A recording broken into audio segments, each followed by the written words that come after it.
Welcome to Moo Moo Math. Today we're going to look at dependent events and probability, and this is a little difficult at first. Dependent events mean you've got two events occurring and one event has an impact on the other. So we're going to look at why that occurs, and we're going to look at dependent events using AND in the problem. So the probability formula is the probability of A and B. The equation for that, we find the probability of A occurring and we multiply it times the probability of B occurring given that A actually did occur. So we're going to assume that A occurred. Okay, so let's look at that in application. Assume you have three red marbles and 3 blue marbles. What are the chances of picking a blue and then a red? Okay, so what's the probability of blue? Okay, probability of blue would be, let's see, 3 out of 6, right? We have 3 out of 6.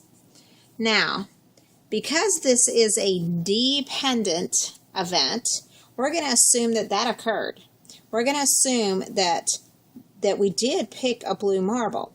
So that means how many red marbles are left? Well, we have 3 red to pick from. But now we don't have 6 marbles anymore. We only have 5 because we didn't replace it because this occurred. So we're going to take 3/5 the second time because we have less marbles in the bag.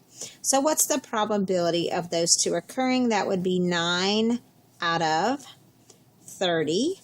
And that reduces to 3/10.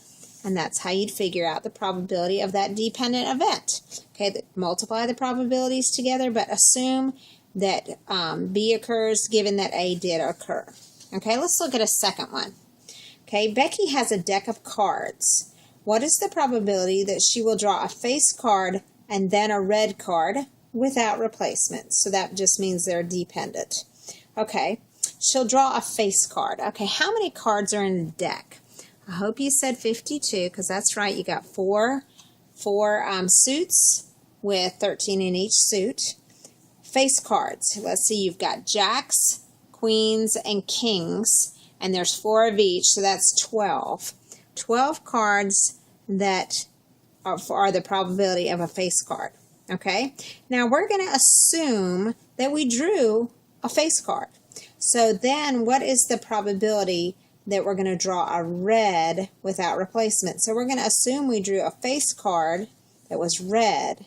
How many face cards are red? Well, a jack, a queen, and a king. So I have to account for 3 less this time out of my red cards. Okay, so I'm going to multiply by what? I haven't replaced my cards, so I only have 51 cards left to choose from.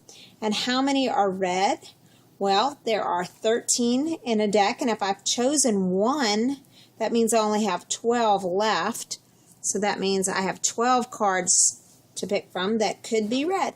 And then we're just going to multiply all that together. So let's multiply that together. We're going to do 12 times 12, and that's 144. And then we're going to take 52 times 51, and that gives us 2,652. And then we want to reduce that, so let's put it in the calculator as 144 divided by 2652. And we get some decimal. I don't want a decimal. I'm going to switch it back to a fraction. And it's 12 out of 221. And that is the probability. Hope this video was helpful, helping you understand the concept of dependent events.